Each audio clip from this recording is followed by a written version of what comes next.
got money. Man, what you talking about? A lot of pastors made that mistake. No. He got to have a good report among them people. Seek ye out among them. Amen. And then another quality is he must be the kind of person who can work with a team. It said pick 7 men. 7 men. So that means they had to be able to work together. Amen. Sometimes, when you're in the church, it's hard for people to work together sometimes. The choir always back and forth with each other, members back and forth with each other, and that deacon, he's supposed to be able to get in there and calm the storm, especially when the pastor's not around. That's a big responsibility of deacon. I'm telling you, that's a big responsibility. When that pastor's not there, that deacon, that's the man. Ain't no missionary, ain't nobody like that in charge, but that deacon, that's the man right there. Amen. And he got to be straight. He got to be straight. He got to be, look at it now. Let's see now, another characteristic he had to have. He had to be trusted among the people. It said a good report. He had to be trusted. Yeah, people had to know him as a good person. Everybody trusted him. Everybody knew him. He was just a good man. You know what I'm saying? He helped people. He was always there trying to do it and carry on and trying to make things go straight. Amen. Listen, a deacon should be an asset to the church, not a liability. Asset. Should not be hurting that. I tell you what, you get a deacon that side with the people, you got a mess on your hands. Good to the pastor. People get it. Well, yeah, you're right. Yeah. I thought about that thing. Yeah, the pastor sure was wrong. Even if the pastor is wrong, the deacon should take the pastor in by himself. Never discuss that with the people. Never discuss that with the people. Even if you do something you don't like, you never discuss that with the people. You got to maintain that unity between you and him. That bond. You got to maintain that bond. You got to have that. Amen. And then another thing is, a lot of times these deacons, when we get ready to make deacons, it's not so all the man all the time, but sometimes we got to check that wife out. Amen. If he a weak man, he can't make no deacon. Tell his wife everything. Y'all hear what I'm saying? Sometimes you can't tell your wife everything on the church.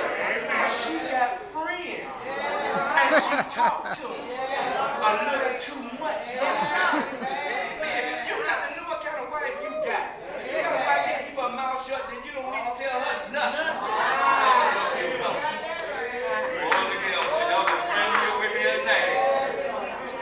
That's all I'm trying to be a good man, somebody you can trust. Nobody want to tell you their business, and then you go back, well, I don't tell nobody about my wife. That's the only one I talk to. But who's she talking to? Next thing you know, people business all over the street. Man, I'll tell the Lord thank you. So it's got to be somebody you can trust. It said a good report, a good reputation. And then it got to be empowered for the job of a deacon. Full of the Holy Ghost. He got to be saved. He got to have the Holy Ghost. If he ain't got the Holy Ghost, he can't be no deacon. No. And you just sitting out there among the people and letting them look at him. You can't find anything wrong with him. You might not find nothing wrong with him right then, but you will eventually if he ain't saved. Amen. Then again, when he's saved, sometimes you find some mess in him. Amen. You just got to be careful who you pick these days. Amen. That's just where it is. Amen. Full of the Holy Ghost. And then he got to be competent and he got to be intelligent. And say full of wisdom. I mean, he got to be intelligent. You got to have some sense about it. Amen. You can't always fuss all the time. Every now and then it's good to do a little rebuking sometimes, but really, you should leave all that up to the pastor anyway. Amen. Don't mess with that part of it. And wisdom would dictate to you that I need to keep my mouth shut to the pastor. Let him handle this. It's not something for me to mess with. I might mess this thing up. Amen. Pastor praying, God give him insight. I'm just standing up in his place until he get back. Amen. I ain't going to take no charge. I ain't going to take control over nothing. I'm just going to keep everything calm until he get back. Amen. And then the last point number 6, he is responsible. Amen. Whom we may appoint over this business. He got to be responsible. He got to be able to get things done. Amen. A lot of times we get deacons, they don't get nothing done, and they don't pay no money, they don't pay no tithe, and then they want to get up and fuss at everybody about their tithe and their offering. And they ain't giving a dime. Oh, y'all hear what I'm saying?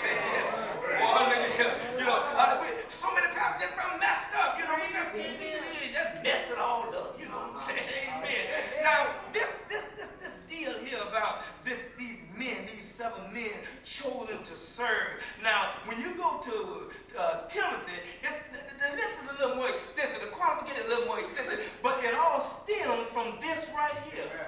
That's where it all started at. Amen. And I'm looking at it, when I looked at the qualification in 1 Timothy, and I looked at this, I said, well, my goodness, if the man got all this in chapter 6 of Acts, he ain't got to worry about that stuff in 1 Timothy chapter 3, because he already got it. Amen. He already got it. He got the wisdom. He's full of the Holy Ghost. He can be trusted. He's dependable. He got all of that. Amen. He got all of that.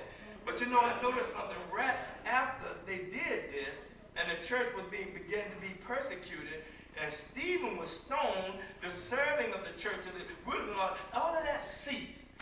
All of that ceased. Philip went on to become an evangelist, and he was preaching. He did some great works. Amen. But the point is, they started out serving. Amen. Started out serving. That's what it's all about. One of the greatest examples of serving is when Jesus did it, when he washed their feet. Now, we don't think much of it because we wash feet all the time, and I think we take it for granted, but I think it needs to be explained a little bit more about exactly what we're doing when we're washing them feet. Amen. And I'm telling you, I'm looking at that thing. Now, listen, they had 3 classes of slaves in a house where somebody had money. They had that first class. That was that slave. That was sort of like Job, Potiphar put him over everything. That's that first class. It's like he's free, but he's not free. He's still a slave. And then you got that second class. They was in the house also, but the first class was over the second class. Amen. And they made sure everything was going well in the house while they had this first class slave over them.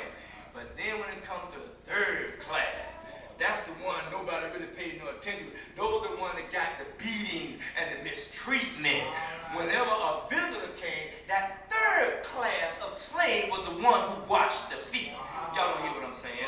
That's why Peter told Jesus, no, you will never wash my feet. That's for the third class slave. You're a long way from a third class slave. And then I thought about, look at it. Now look at it. They didn't have paved roads and cars. They had to walk everywhere.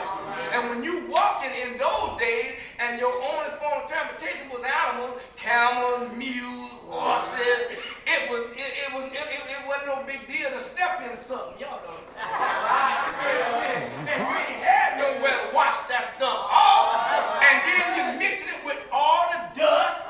And by the time you get to my house, your feet is cruddy and nasty. You gonna get the third level of slave to get all that mess off your feet. Amen. Well, y'all hear what I'm saying? And Jesus took that class to make a point. He said, now you know what? Peter said, no, you ain't gonna know about my feet. No. That's for that third class. You ain't gonna know about my feet. He said, if I don't wash your feet, you don't have no part with me. Peter said, well, not my feet, but my whole body. I said, no, your feet is good enough to make my point. My point is, y'all gonna be serving one another. He said, and what you see me do, y'all need to do it. Amen. Tell the Lord, thank you. Every time we wash one another's feet, it reminds us of the fact that we are supposed to be servants to one another. We are to practice humility. We are to be humble people. And washing somebody's feet, that's supposed to create that effect in you, humility. And I think it does a good job, because sometimes when I'm washing feet, I see some cruddy feet sometimes. Amen. But I feel good in knowing that with that warm water, I make it soft again. You know what I'm saying? Amen. Just make it soft again. And everybody just is happy and everything, because that's what it's about. We are serving